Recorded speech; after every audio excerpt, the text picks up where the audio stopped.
The quarantine blunder which put a plane load of people at risk. New South Wales police admit they're at fault. Victoria takes another stride towards a COVID normal new year, but face masks aren't gone yet. If I lost, I'd be a very gracious loser. Donald Trump clings to claims he can still win the election at his first rally after the vote.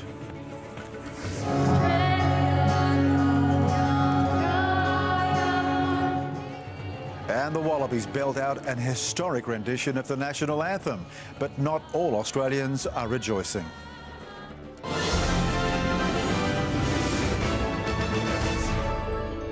This is SBS World News with Michael Tomalaris.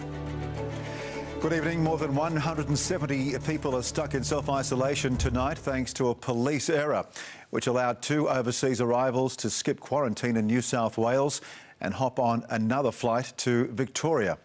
SBS reporters are standing by in both Sydney and Melbourne, but first we'll cross to Danielle Robertson at Sydney Airport. Danielle, good evening to you. Tell us, how did this happen?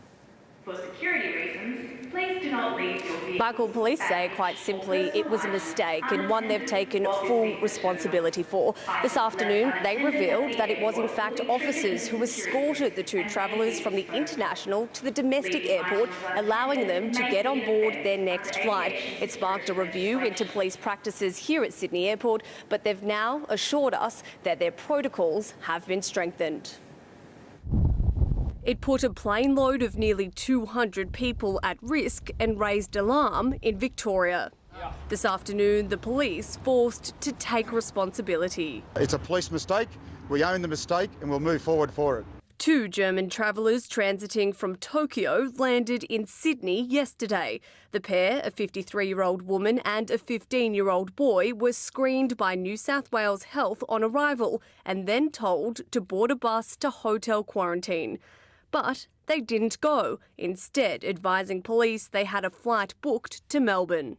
In actual fact, the police escorted that lady, a 53-year-old lady, and a 15-year-old son. They escorted them to the domestic airport. Police say the mistake was made by a young officer who was only working his second shift at the airport.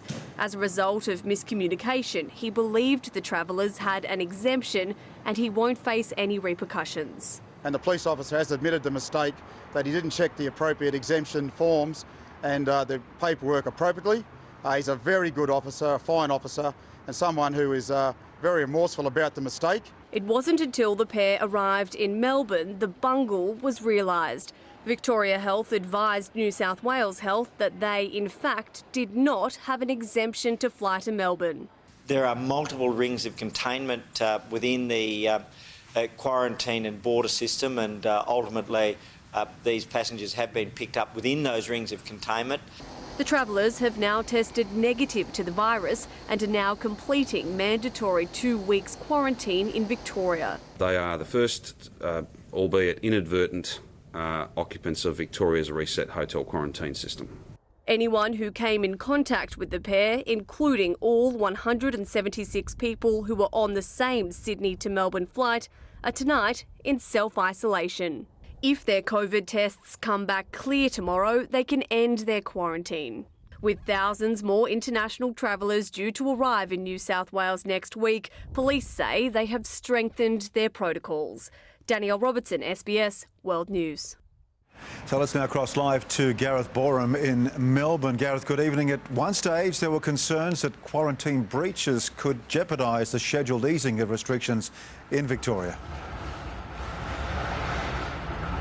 Yes, Mike, this quarantine mix-up certainly wasn't the news that Victorians wanted to hear on the morning that the Premier was due to announce the further easing of restrictions.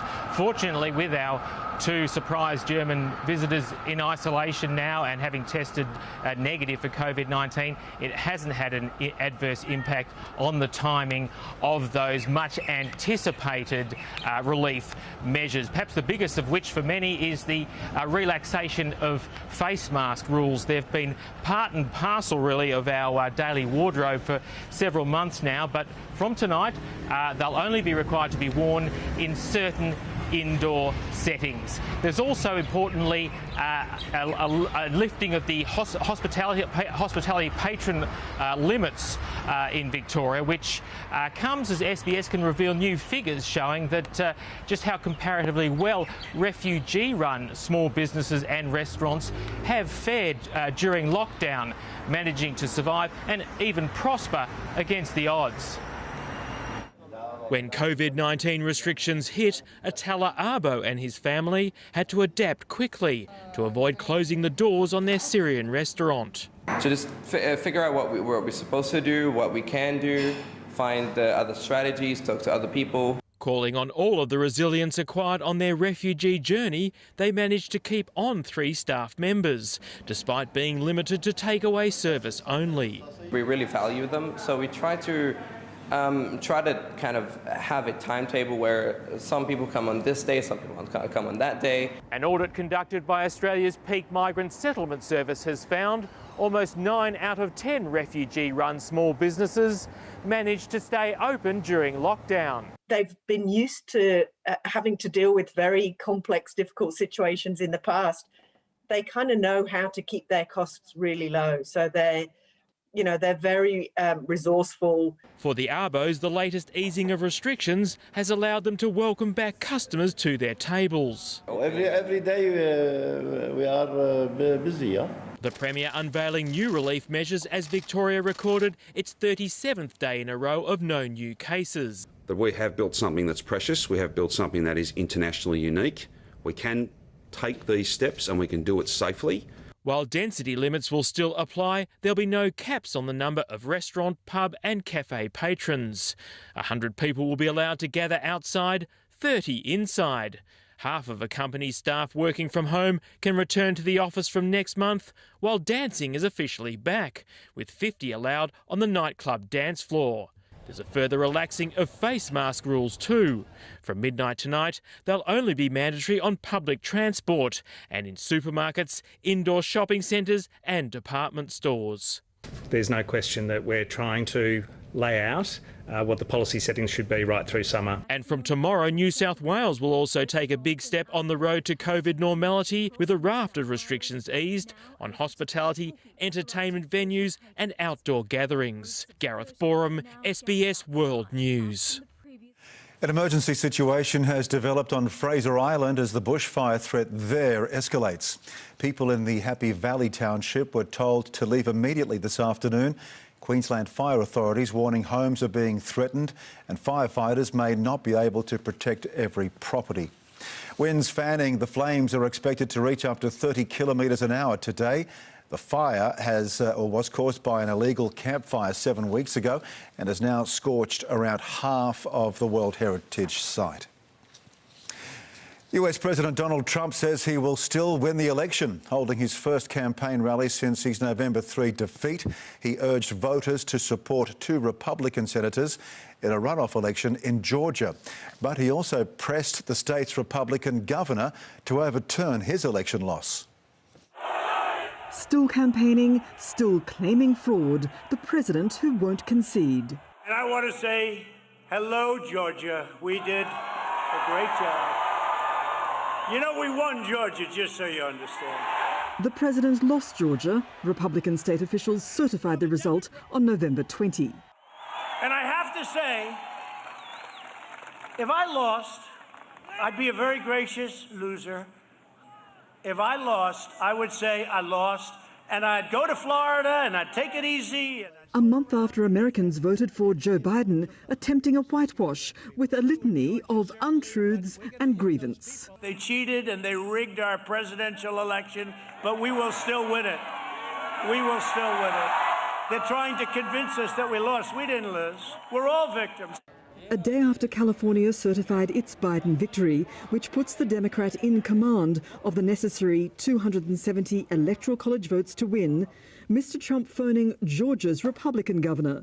Seen here together during the election when they were closely aligned. The president today demanding he call a special session of the state legislature so that its Republican majority can override the election result. Your governor could stop it very easily if he knew what the hell he was doing. Your governor should be ashamed of himself. We just need somebody with courage. President-elect Joe Biden going to church in his home state of Delaware, the president promising he'll go to the Supreme Court without detailing how. The two Democratic Senate candidates in Georgia seeking to take back control. If Mitch McConnell still controls the Senate, he will try to do to Joe and Kamala just like he tried to do to President Obama. It will be obstruction and gridlock and partisanship and government shutdowns. The two Republican incumbents showering the president with praise, but his relentless attacks on the election process raising the spectre of Republicans choosing not to vote. If we don't vote, we will lose the country. The election on January 5. Mr. Trump's complaints about the last election extending well past Georgia. Actually, I won Wisconsin. He lost there too, Wisconsin certifying its result 5 days ago, making only glancing reference to America's ongoing agony. We're rounding the turn, we're rounding the corner on the pandemic. Donald Trump seemingly consumed by thoughts of a second term. I don't want to wait till 2024. I want to go back 3 weeks.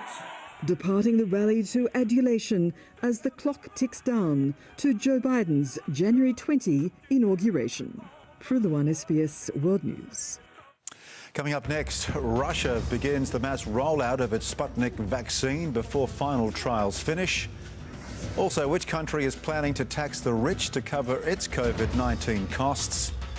And Japan's journey to an asteroid comes to a spectacular end in the outback.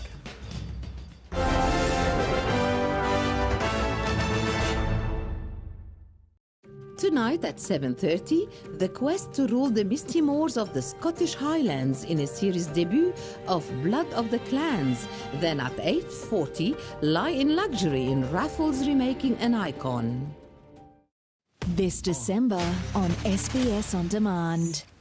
A busy mother juggles family life with a career in the adult film industry. In adult material. I'm not faking anything.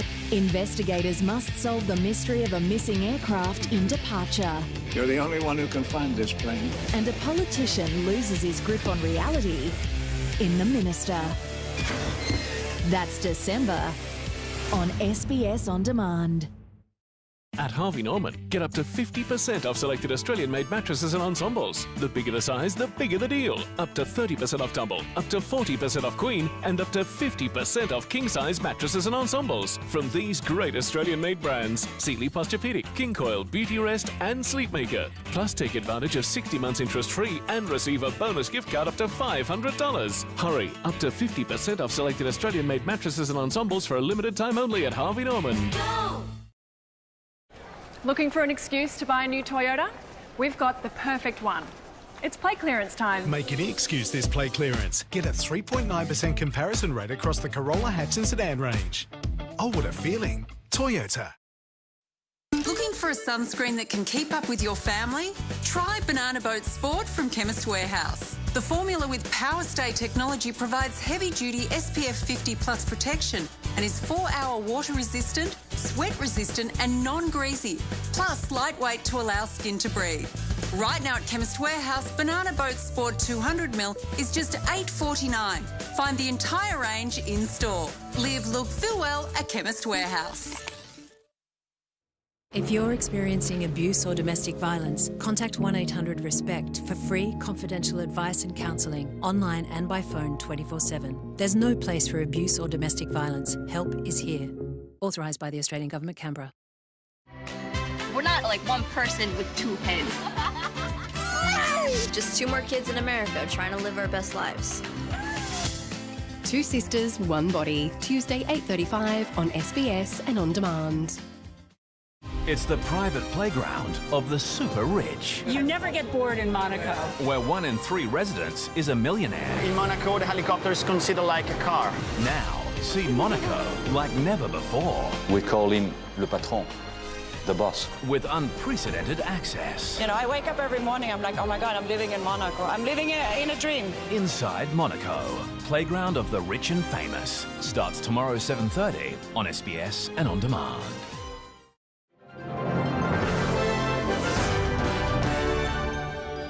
Labor has called for calm and sensible diplomacy with China amid growing tensions with Australia's largest trade partner. The Victoria Premier says he won't tear up an agreement with Beijing, which could soon be vetoed under foreign relations legislation, which Parliament is set to approve this week. From full-blown diplomatic spat to a full-bodied social media backlash as Chinese consumers buy up Aussie exports using the hashtag #IStandWithAustralia. The relationship is obviously in a very difficult and challenging place. The Shadow Foreign Minister urging calm and sensible dialogue. The Chinese government should be totally ashamed. In the wake of the so-called Afghanistan tweet. In diplomacy, you always have to think carefully about how you calibrate your response.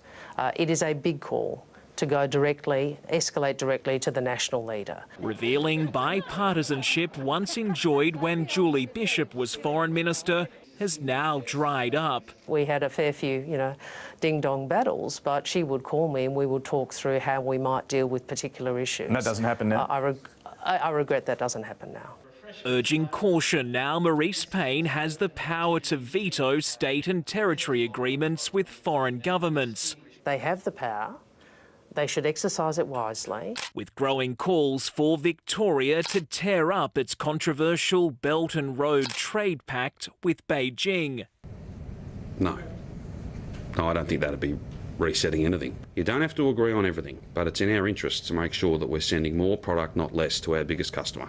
Logic tells you that. I've now given up hope that Daniel Andrews will see sense on the Belt and Road Agreement and tear it up himself. Sadly, I think it will inevitably have to fall for the federal government to do that once the Foreign Relations Bill has passed the federal parliament. Labor stepping up calls for a dedicated national quarantine facility to help get more than 36,000 Australian citizens home to loved ones like Kate and David Jeffries and their 20-month-old son, Mitchell, who've been stuck in Canada after visiting a terminally ill loved one in March. We've been trying to get home for 9 months. It's so not about Christmas. We just want to come home. Period. They've spent tens of thousands of dollars only to have repeated flights home cancelled, despite this promise from the Prime Minister. It's Australians coming home first. That is the Commonwealth policy. That's a lie. There is no queue that my family can join. If there was a queue, we would have been on it on March 20th. And yet we've seen plenty of cricket players, we've seen plenty of movie stars, we've seen plenty of people come and go out of Australia. There is no queue for stranded Australians. Australia's High Commissioner to Britain touching down on home soil. And Canberra on government business. The end of a journey that for many Australians hasn't even started. Brett Mason, SBS World News. Russia has begun distributing its COVID-19 vaccine to the general population, kicking off what it says is the world's first mass immunisation effort against the disease. Doctors, healthcare workers and teachers in Moscow are among the first to receive the jab, but the program will roll out nationwide in the coming weeks, despite the fact final trials haven't finished. Russia is one of a number of countries experiencing a record spike in cases, reporting another 28,782 in the past 24 hours. Approved, produced and now ready for mass distribution. This is the Russian vaccine known as Sputnik V, the name a nod to another global race, the world's first satellite in space.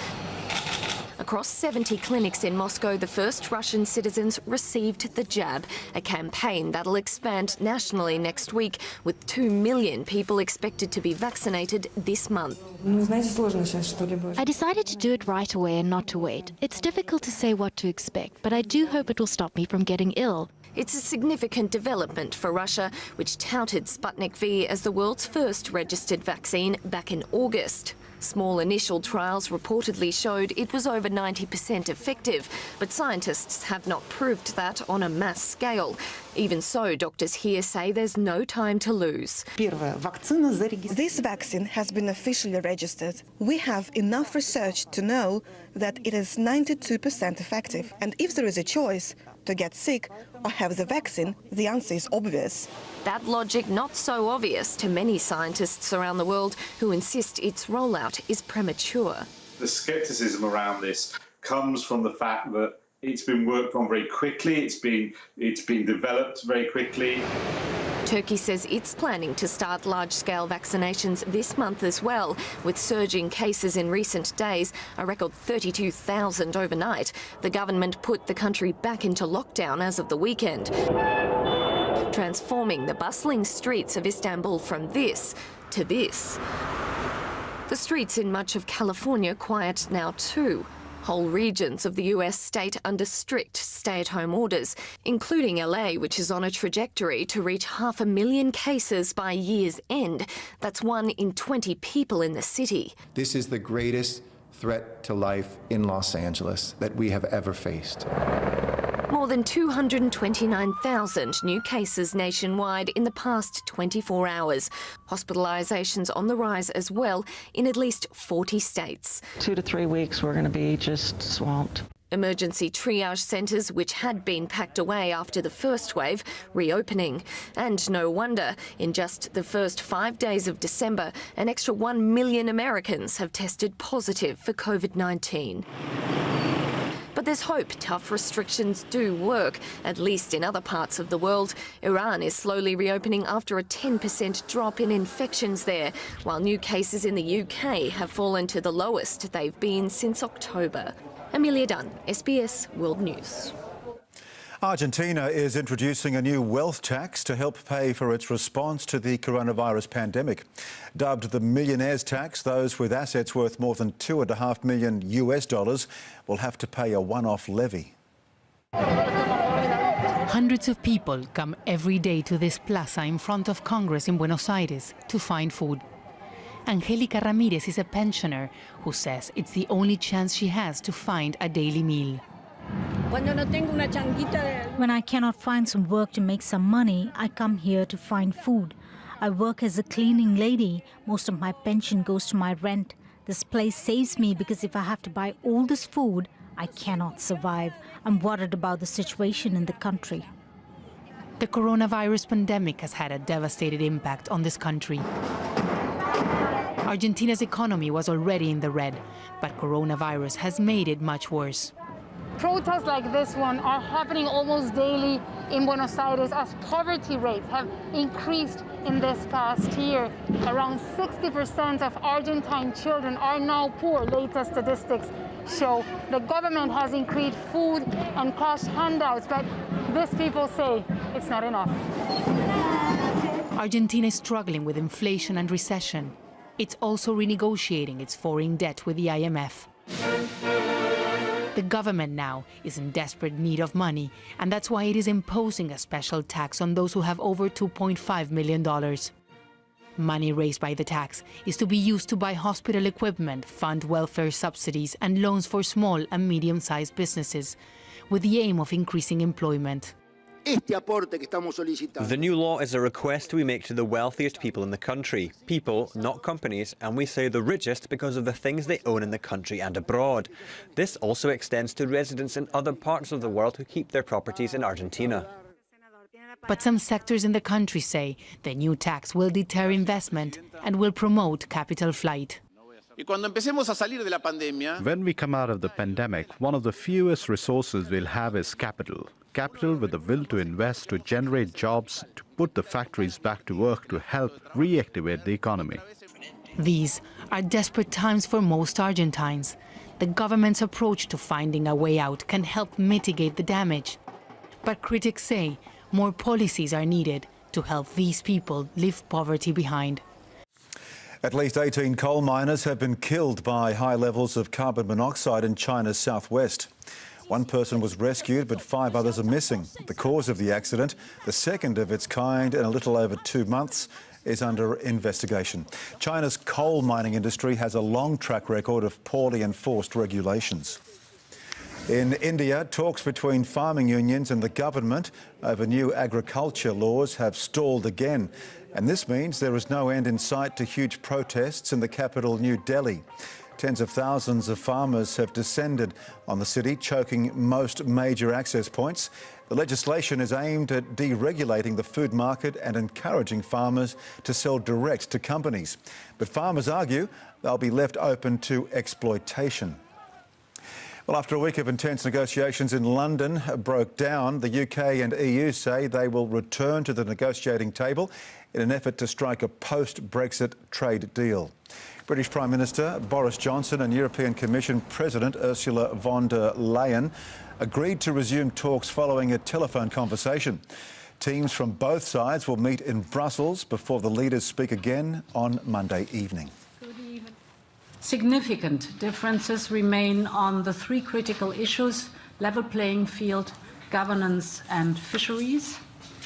Both sides underline that no agreement is feasible if these issues are not solved. Despite leaving the EU in January, the UK remains under EU trading rules until the end of the year. In France, protesters have set cars on fire and smashed shop windows in the second week of protests against a proposed law to restrict the filming of police. The demonstrators argue the bill would prevent the publication of mobile phone videos highlighting police brutality. Uproar over the government's proposed security law, widely seen as a restriction on freedom of speech. 50,000 people took to the streets across the country in what were largely peaceful protests. But some breakaway groups in the capital clashed with police. 22 people were arrested in Paris. 8 police officers were injured. The outrage sparked by a proposed law that would make it illegal to show the face or identity of an officer on duty with the aim of damaging their physical or psychological integrity. It would carry a prison sentence of up to 1 year or a fine of $73,000. Eh bien, pour nous, on a l'impression qu'on va vers une limitation de plus en plus importante des libertés, qui n'est absolument pas justifiée. Demonstrators believe videos like this of police allegedly attacking black music producer Michelle Ziegler would not come to light if the legislation is passed. 4 police officers have since been charged with intentional violence by a person holding authority. Je n'ai plus confiance en cette police et je n'aurai plus jamais confiance en cette police. C'est fini, ils ont brisé quelque chose qui ne se réparera pas. President Emmanuel Macron condemned the violence on all sides but admitted the police force has work to do. Il y a des membres de la police qui ont des attitudes racistes qui ne sont pas acceptables. Mais est-ce que pour autant... À propos de la police, s'il vous plaît. Est-ce que pour autant... c'est l'institution qu'il est, c'est l'ensemble des policiers? Non. His government has agreed to revisit the legislation. Lucy Murray, SBS World News. A man has survived a shark attack at a popular surf spot on South Australia's Kangaroo Island. He managed to paddle back to shore before getting a member of the public to drive him towards a nearby town. His injuries are non-life-threatening.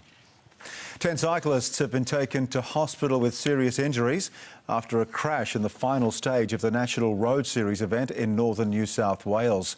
The race was cancelled after the peloton crashed into a police motorcyclist who was conducting traffic duties for the event. Police are making inquiries into the incident. To Earth after a 6-year voyage, touching down in the remote South Australia desert. It was a highly anticipated arrival, with the capsule bringing the first ever samples taken from beneath an asteroid's surface and potential clues about the origins of life in the solar system. After a 5.2 billion kilometre journey, this was the final stretch. A moment in history shared by spectators in Tokyo and an excited community in outback Australia. The fireball seen in the sky is actually a capsule. It's the precious cargo released from Hayabusa 2, a spacecraft that had been probing the Ryugu asteroid since 2018 and began its return to Earth a year ago.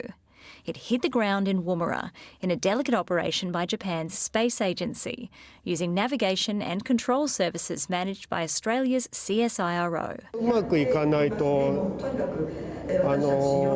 はやぶさ2ごと突っ込んでくることになっちゃうっていう話を聞いていたんで。62 Japanese scientists travelled to South Australia ahead of the landing. spending weeks in quarantine for the culmination of a mission launched in 2014. Within hours of its landfall, researchers had located and retrieved the capsule and the secrets they hope are contained inside. Next, they'll begin analysing the samples collected from Ryugu. I have a mixed feeling. I'm very happy. I feel like jumping around, but on the other hand, I feel relieved, so I want to sit in a couch. Their aim is to trace the origin of organic compounds in space. Could be this kind of pile of interesting ingredients that we're very curious to analyse to see how much of those are very similar to what we see on Earth. The samples include surface dust and debris from an explosion, which was designed to unearth parts of the asteroid that had been unaffected by external forces. Going in. Going in. And it follows NASA's recent return of surface samples from asteroid Bennu, and China's announcement this week that it had collected samples from under the surface of the moon. These are the first extraterrestrial samples of their kind, and they have another purpose. We are, of course, very worried about what would happen if a very large asteroid were to be on a collision course with Earth. And so the data that we get around Bennu, Ryugu, and these other kind of what are called near-Earth asteroids will be able to help us kind of mitigate some of that risk. Having completed this mission, Hayabusa 2 is bound for asteroids around Mars, on another quest for more answers. Camille Bianchi, SBS World News. In a first for a major international sporting event, the Wallabies opened their Tri-Nations test against Argentina by singing the national anthem partly in the indigenous Eora language. Many fans of the game are now calling for the rendition to be heard more often, but not everyone agrees.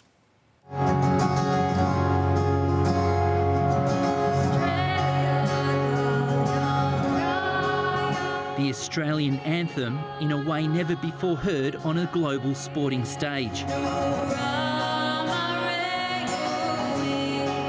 Young Wiradjuri woman Olivia Fox leading the Wallabies, singing the first verse in a language of the Eora nation. The crowd's reaction, both powerful and instantaneous. That is a first. For the 17-year-old performing arts student, it was an experience she will never forget. It's such an honour for me to be there and sing that anthem and sing it for everyone in the crowd, and just, yeah, it was an unreal feeling. It's amazing. Her family were also in the stands, watching on with pride. She's so passionate about, you know, her Aboriginal heritage, her culture. Words can't explain how proud we were of her. Olivia says she was inspired by the players' efforts to learn the words. I could feel them behind me. I could feel their energy just singing with me, and I was so proud that they were so eager to learn. The Eora Nation is made up of as many as 29 Indigenous groups around the Sydney Basin area. The fact the anthem was sung in their language of particular importance. The First Nations of the initial brunt of British invasion was highly significant. Despite the overwhelmingly positive support, some, including Indigenous NRL star Latrell Mitchell, have said the anthem is symbolic of Australia's confronting past. In a now deleted social media post, he asked, when will people understand that changing it to language doesn't change the meaning? Mitchell has previously protested the anthem being sung at games and contested the anthem's words young and free, with his observation that historically Indigenous culture had been neither. The words of the anthem, in my view, do need some tweaking. But for Olivia, it represents an important step in the right direction. Just letting it be heard, that was what I wanted to do, and I think I got that message across. A message likely to be heard by Australians for many years to come. Dom Vukovic, SBS World News.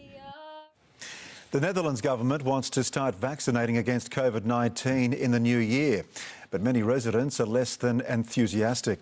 Surveys suggest nearly half of the Dutch population has serious doubts about getting a jab.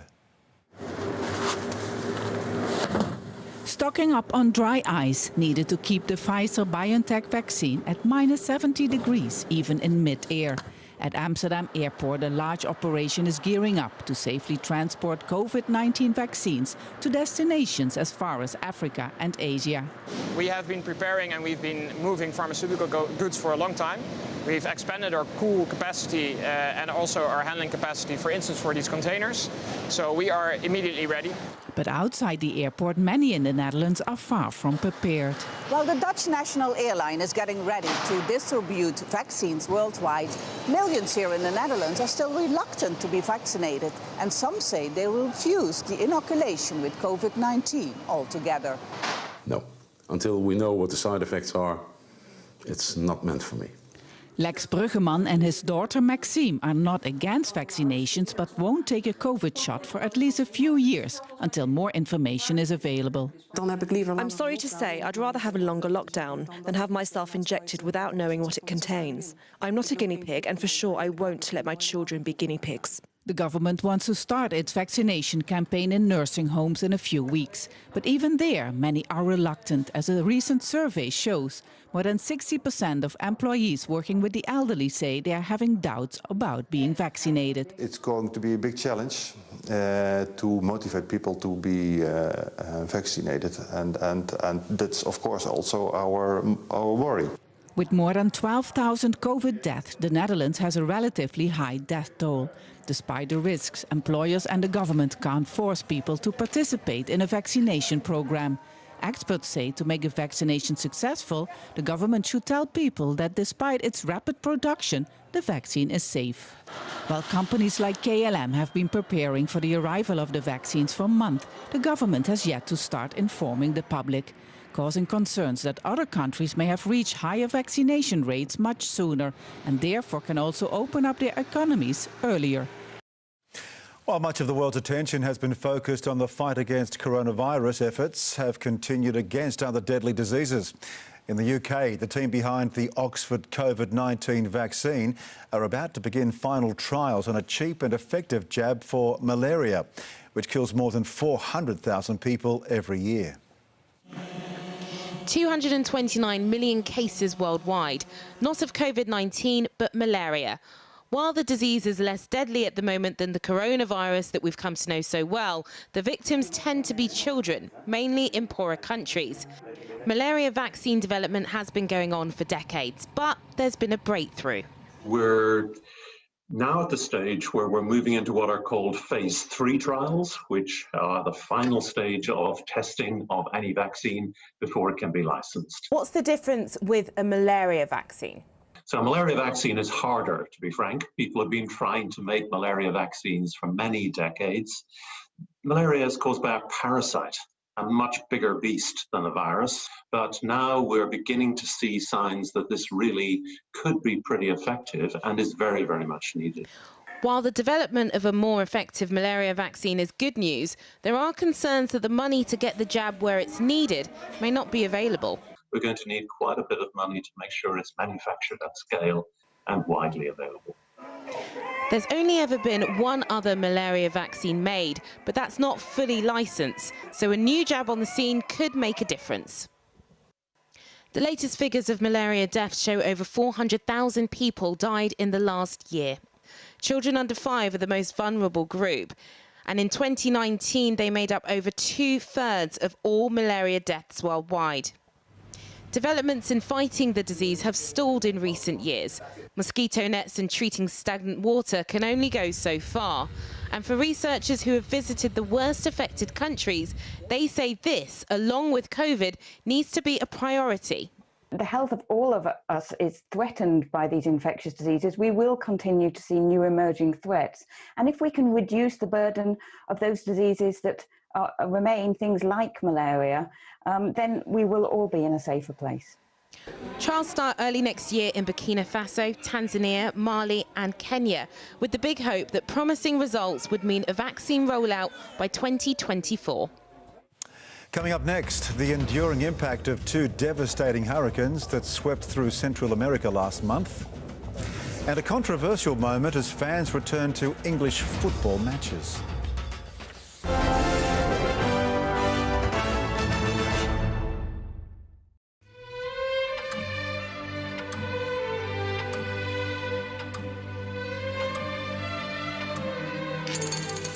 Raffles remaking an icon tonight 8:35 on SBS and on demand. 3 years ago, my little sister, she went out one night never came home. They're digging up the woods. If there's anything left, they will find it.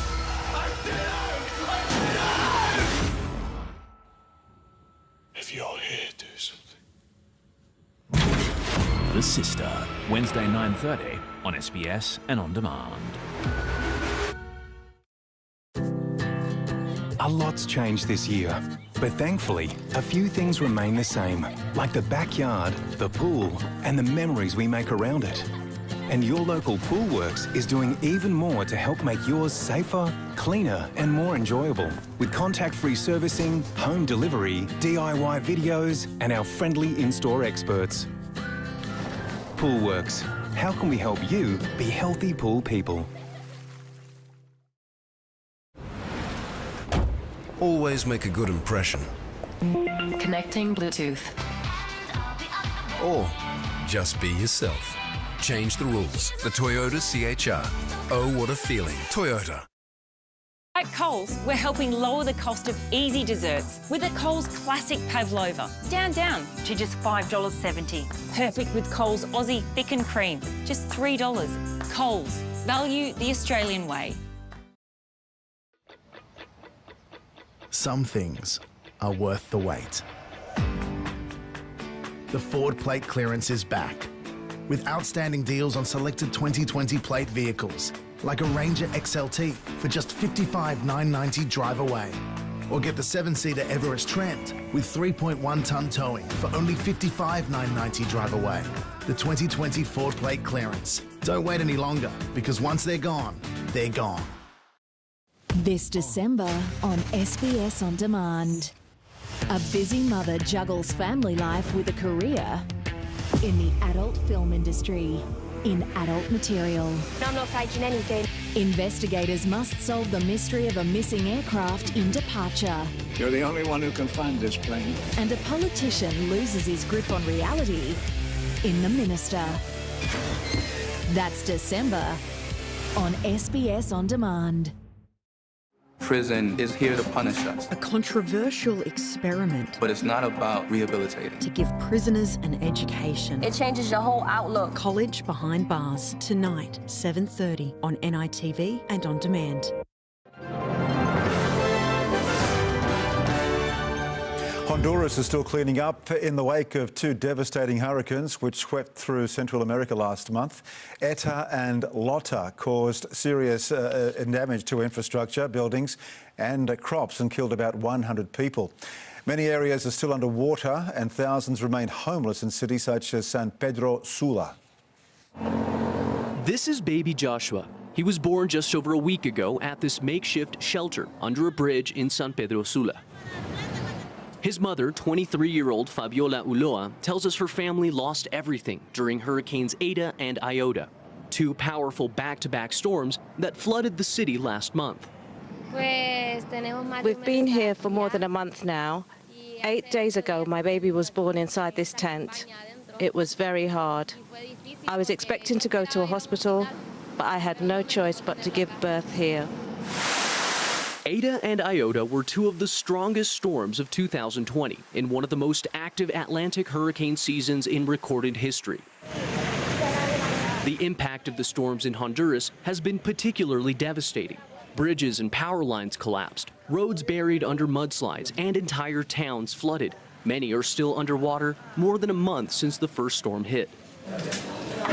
Geraldina Lara says she hadn't finished clearing the mud from the first storm when the downpours from Hurricane Iota flooded her home for a second time.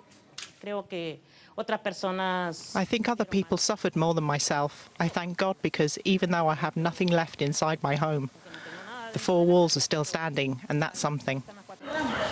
Honduras is one of the poorest countries in the Americas. The destruction left by the storms has exacerbated an already critical situation and complicated efforts to curb the COVID-19 outbreak here. Relief workers say international assistance has become more important than ever and warn that in many ways the crisis is still worsening. We need to have that emergency relief aid. We need to take care of those families that are completely displaced, whose homes have been completely destroyed.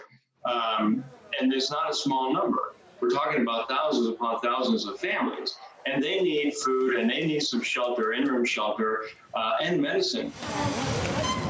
The Honduran government says state shelters are at capacity, meaning that thousands are now left to fend for themselves on the streets. Any hopes they have left now depend on the kindness of others who are willing to lend a hand. The rebellious force in northern Ethiopia says skirmishes and looting persist in parts of Tigray. Despite Ethiopia's government saying the conflict is winding down a week after it seized regional capital Mekelle. Government troops have declared they are within days of capturing the rebel group's leaders. Just a few hours' drive from Tigray's regional capital of Mekelle, Ethiopian troops say they've already captured or killed most rebel commanders and are now closing in on the forest hideout of the leaders left. We are only 10 kilometres away from them. They are protected by armed commandos. Backing that up with the military commander claiming to have seized the ID of the spokesman of the rebel Tigray People's Liberation Front, or TPLF. The TPLF spokesperson's house has been searched today, and we found 4 weapons, 8 hand grenades and over 1,000 bullets. Nearer to Mekelle, troops also showing off this weapons and ammunition hideaway, claiming it too was seized from the TPLF.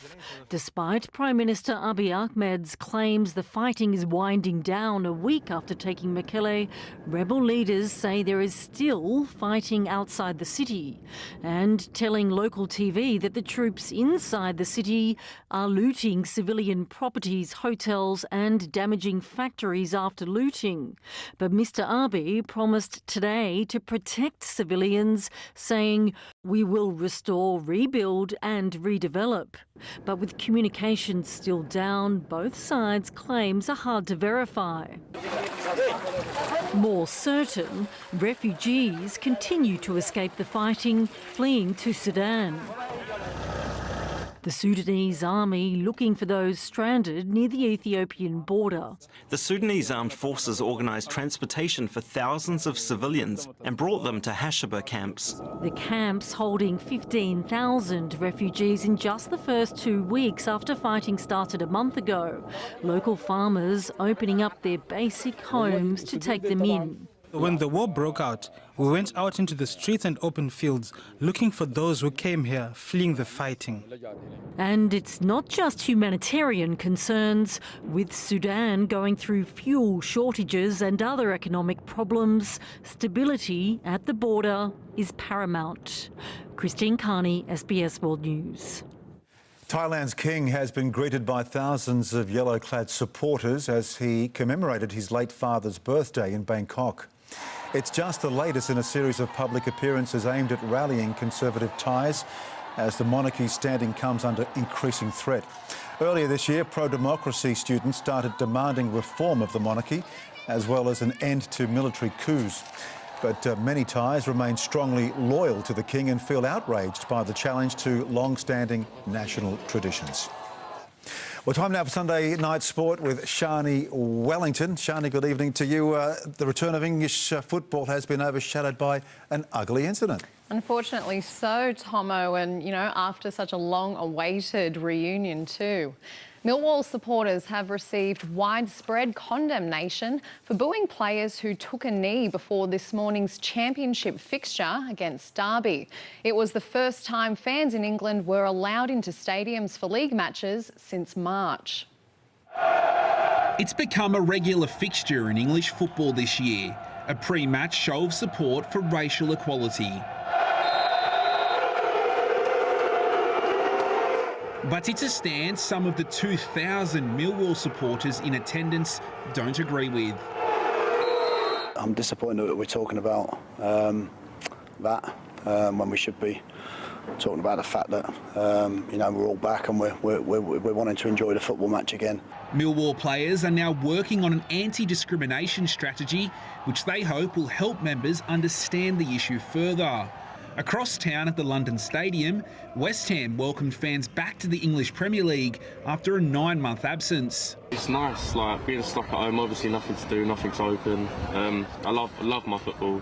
Chelsea is also one of the 10 Premier League clubs allowed to have 2,000 supporters attend home matches. Leeds silenced Stamford Bridge in the 4th minute. And he's played an inviting ball here towards Bamford, and Bamford scores! Timo Werner missed a golden chance to equalise for Chelsea. Off the other side of the bar from Werner, when it seemed to be going in without his help. Olivier Giroud eventually drew the hosts level with his 5th goal in 2 matches. Kurt Zouma then headed Frank Lampard's side on top of the table. In by Mount, and in by Zouma! Christian Pulisic secured all 3 points in stoppage time. Adrian Archuli, SBS World News. Wallabies coach Dave Rennie says his side is still a work in progress after drawing with Argentina for the 2nd straight match. Reece Hodge once again missed a late penalty goal attempt that would have secured victory for Australia. The Wallabies finishing Rennie's first year in charge with just 1 win from 6 matches. Good men who have worked hard, who've come together well, but I guess as I've said, we need to see that reflected in performance, and there's no lack of heart and no lack of effort, but we've got to be way more clinical. The Wallabies won't play again until July next year. A commanding performance by Opal star Liz Cambridge has inspired the Southside Flyers to victory against the Melbourne Boomers in the WNBL this afternoon. Cambridge scored 35 points, blocked 4 shots and pulled in 7 rebounds as the Flyers maintain top spot on the ladder. And Valtteri Bottas will start from pole position in tomorrow morning's Sakir Grand Prix. It's an all-Mercedes front row with Lewis Hamilton's replacement, George Russell, narrowly missing out on top spot. And that's the day in sport, very, very narrowly. Usually you're all right with 2nd place, but I hear George Russell finished 2nd by 0.026 of a second, Tomo. Shani, thank you so much. Very close, that.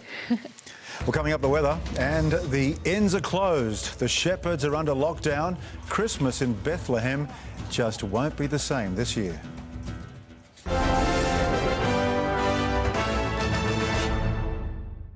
Neil Oliver follows the path of musket and malice as the Highlands echo with the sounds of war. The Highland clans have a newfound power to make or break the kingdom. Blood of the Clans starts next on SBS.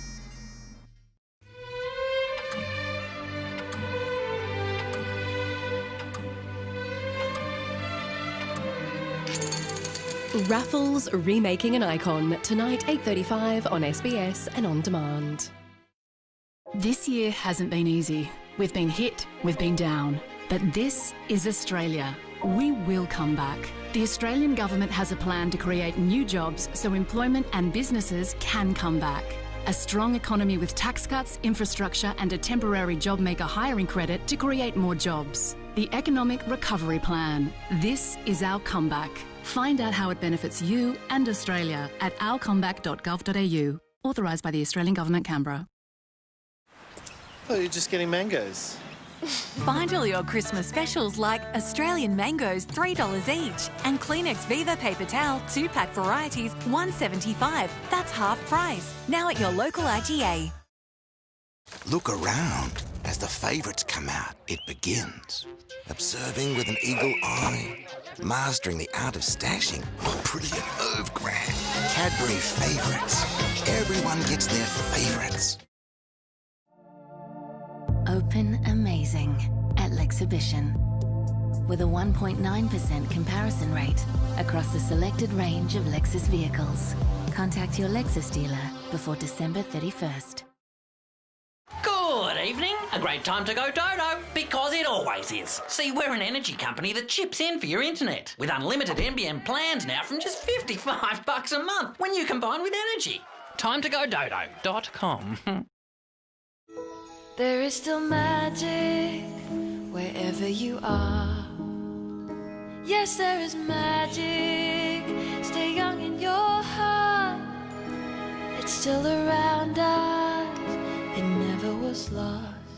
Cherish those golden to us with Ferrero Rocher.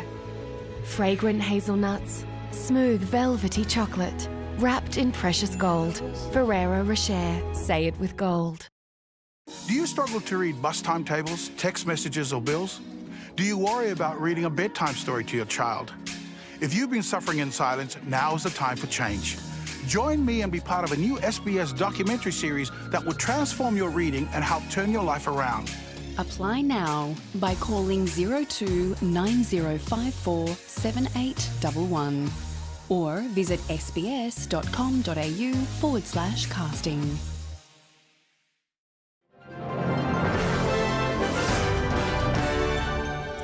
Let's have a look at the weather now. And parts of China have been blanketed in snow.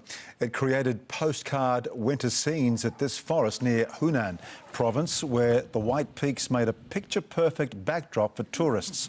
The Tenja Desert has turned to ice in China's Gansu region, and the country's southwest Chongqing area had up to 20 centimetres of snow.